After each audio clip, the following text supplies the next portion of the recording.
What did you do with your Saturday? Now, for many of us, the first half of the weekend is a time to kick back, relax, maybe watch a little bit of college football. But for local high school volleyball players, today may have been more exhausting than a school day. 7 local teams met on the floor in Owl Country for the Oscoda Volleyball Invitational. Each squad played 2 games against every other team, and at the end of the day, the best record wins. Let's start with a look at the tournament hosts, the Lady Owls taking on AuGres-Sims.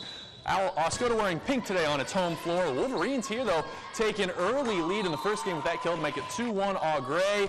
But then the Owls start to fly away. Carly Brown here with a tricky set right over the net to put Oscoda in front by 1. A little bit later, a more traditional kill as here Brown sets up Paige Sen, who sends it to the parquet to make it 11-6 Oscoda. A little bit later, the Owls getting defensive as Kaylee Charters showing her ups with the block. Oscoda up double digits. Owls win both games against Au-Gres, won 8 total today. The Wolverines, meanwhile, finished the day 5-7 overall. Now another clash between North Star and Huron Shores squad saw Hillman taking on Whittemore-Prescott in the first game, going down to the wire. The Cards up 1 until Abby Ulry's monster kill ties the score at 23. Hillman wearing pink today also, just so you don't get confused. Slightly different shade than Oscoda, though. This one was tied at 25 before Whittemore scored the final 2 points to take the game 27-25.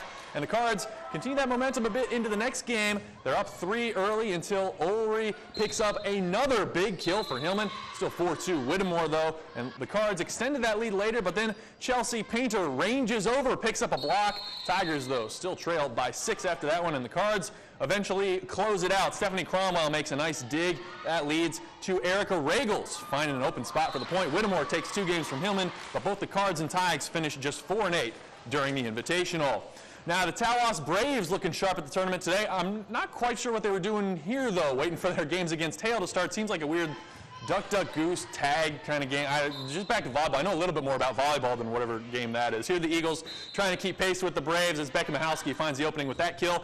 But then later, Hannah Caroli with the big kill for Tawas. That got the bench involved, and a little bit later, Olivia Janis and Amber Yates work a bit of volleyball give and go. Janis finishes it off to put the Braves up by 9. Tawas, just too much for Hale, as here Caroli going to end the game with another kill. The Braves sweep the Eagles and the rest of the field today. Tawas goes a perfect 12-0 in Oscoda.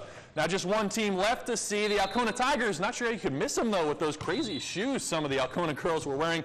Alcona beat Hillman in the first game, and they look good in the second as Nicole Smith sets up Karina Cole there for the kill. Alcona up early 3-2. Hillman trying to keep pace. Guess who? Abby Ulry again with a kill. Her team, though, still trails 9-5 after that one. Then Alcona starts to pull away as Caitlin Nelson with a quick set catches the net. Maybe threw Hillman off a little bit. Alcona up 11.